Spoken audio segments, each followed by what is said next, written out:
spending his time trying to outsmart me. While he's alive, that is. I know what you're saying, but it's not that simple. It's just human nature. What's that guy doing, I wonder?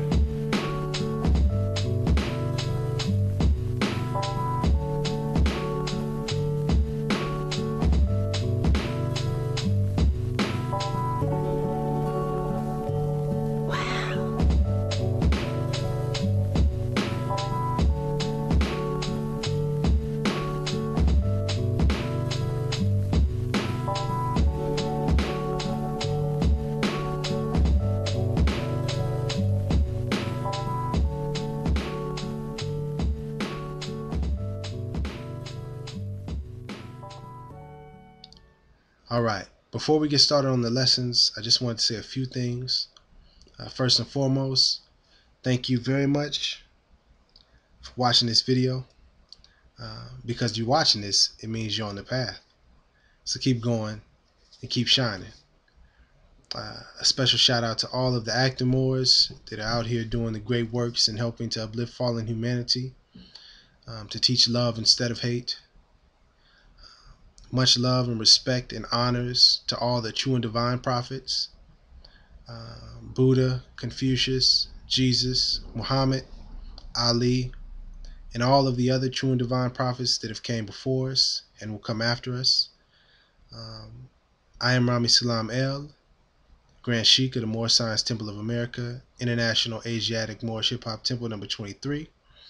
I'm coming to you live from the Bay Area territory of the Califia Republic of Northwest Amexem on planet Asia in this cosmos. And with that, let's get right to it. Much love. Awareness. If an electrician walked into a room with a person untrained and unskilled in electronics, it is safe to say that the electrician and the unskilled individual would view the room in two different ways. The electrician would walk into the room and see things that the untrained, unskilled individual would not. It's the same room, but the electrician sees the room in one way, and the untrained individual sees the room in another way. Neither person is wrong in their interpretation of the room. It is just that the electrician has certain knowledge that gives her the ability to see the room in a different way, even in a more expanded way. The electrician, just by glancing at the room, would habitually take special notice to the room's electrical outlets, lighting fixtures, wiring, etc. The electrician could ascertain certain things about the room that the untrained person simply could not. It is not that the electrician is a better person or even more intelligent than the untrained individual. It is simply a matter of awareness. Because of a certain knowledge, the electrician has access to a different sight, a broader view. Even deeper, we can see how the one room changes several times according to the observer's knowledge or awareness of that room. The electrician sees one kind of room, and the untrained individual sees another kind of room. But in reality, there is only one room. The room could change again if a professional painter accompanied the untrained individual and the electrician into the same room. The painter's knowledge of paint and wall textures would reveal an entirely different room to the painter than the electrician and the untrained individual might be capable of seeing. Because of their levels of awareness, the painter, the electrician, and the untrained individual would all see the same room in three different ways, and each view of the room would be correct and true for the viewer. The room would change a fourth time if the painter, the electrician, and the untrained individual were then accompanied by a professional plumber. The point is that your perception of your environment is created by the amount of awareness or knowledge that you have. Your reality is based upon your knowledge. Awareness comes to us by way of knowledge or inspiration. The more things we know and feel, the more things we can see. Anything that the brain doesn't have a word for it cannot see. It sort of overlooks the object or subject. Therefore, the more words we know, the more things we can see and experience. It's coming from the Gospel of Hip Hop. Peace to KRS-One.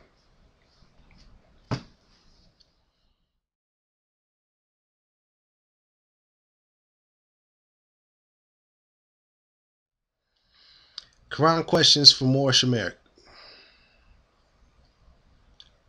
Quran questions for Moorish Americans. If you want to follow along, you can go to www.iamhhtemple.org. Go to the Moorish American Basics website.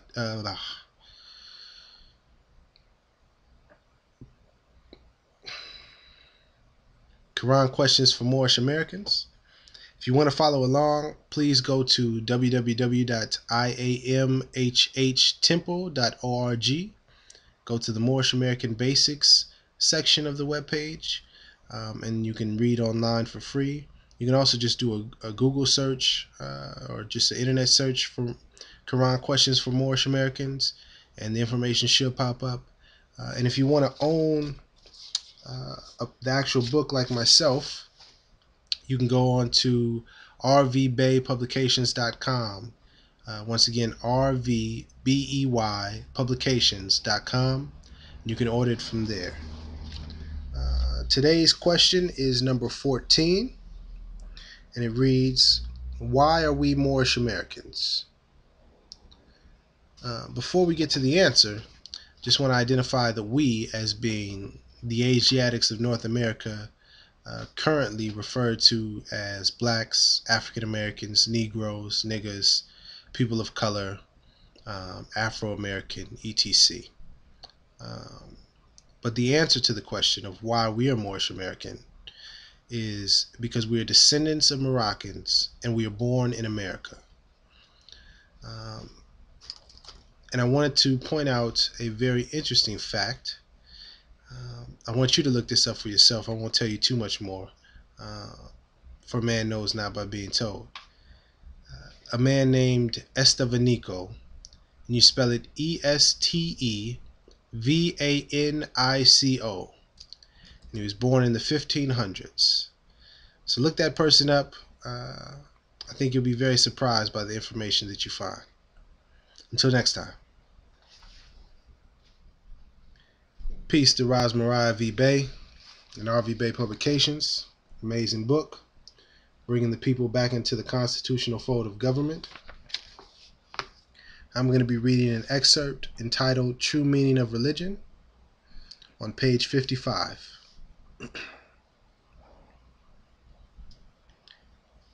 Those with melanated skin are descendants of the Moabites.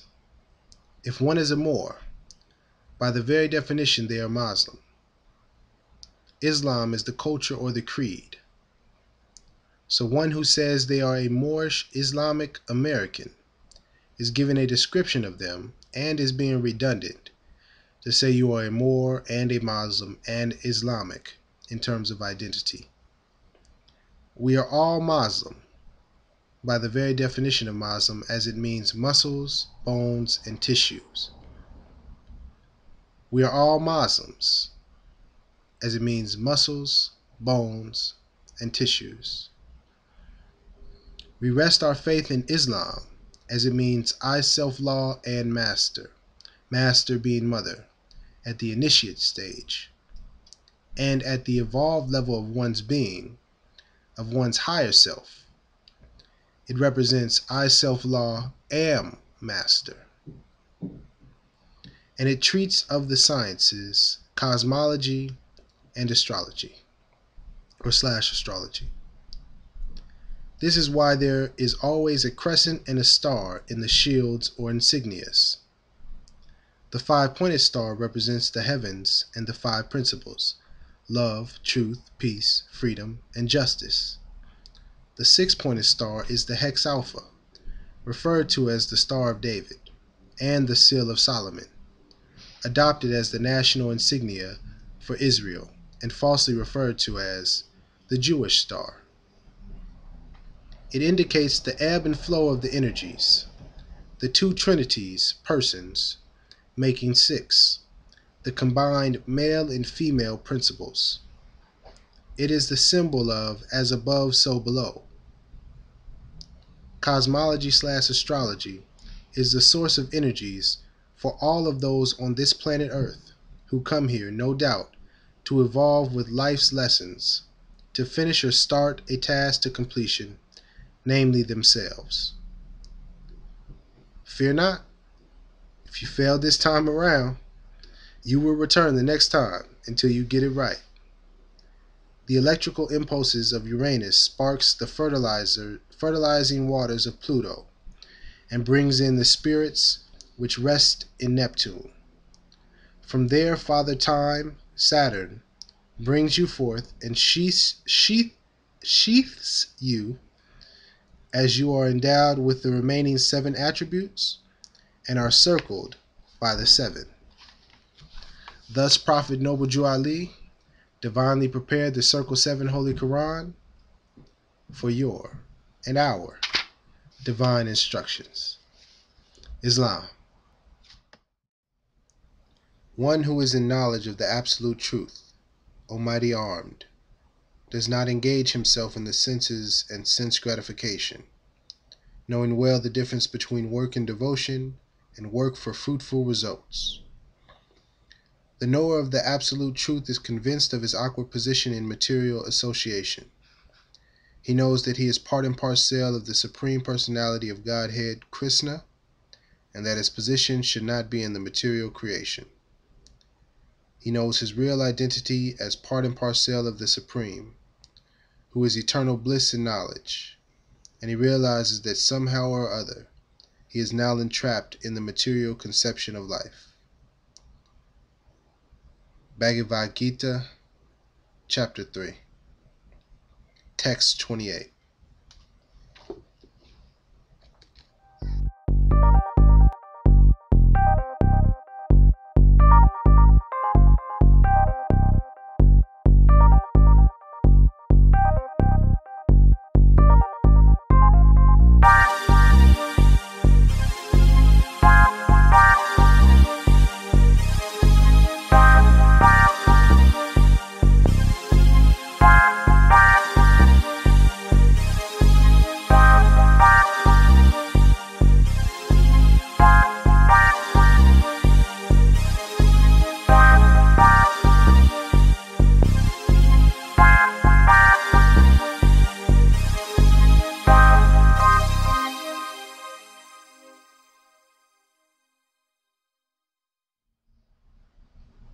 And now I will read a selection from the Holy Quran of the Moorish Holy Temple of Science, divinely prepared by the Noble Prophet, Jew Ali.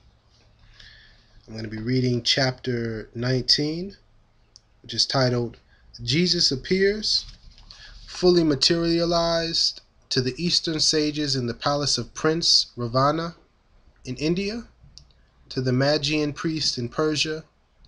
The 3 wise men speak in praise of the personality of the Nazarene. I'm going to be reading lines 25 through 30. And all the priests and masters stood and said, All hail! What message from the royal council do you bring? And Jesus said, My brothers of the silent brotherhood, peace. Peace on earth, goodwill to men. The problem of the age has been solved. A son of man risen from the dead has shown that the human flesh can be transformed into flesh divine. Before the eyes of men, this flesh in which I come to you was changed with the speed of light from human flesh. And so I am the message that I bring to you. To you I come, the first of all the race, to be transmuted to the image of Allah. What I have done, all men will do. And what I am, all men shall be. Islam, Islam, Islam.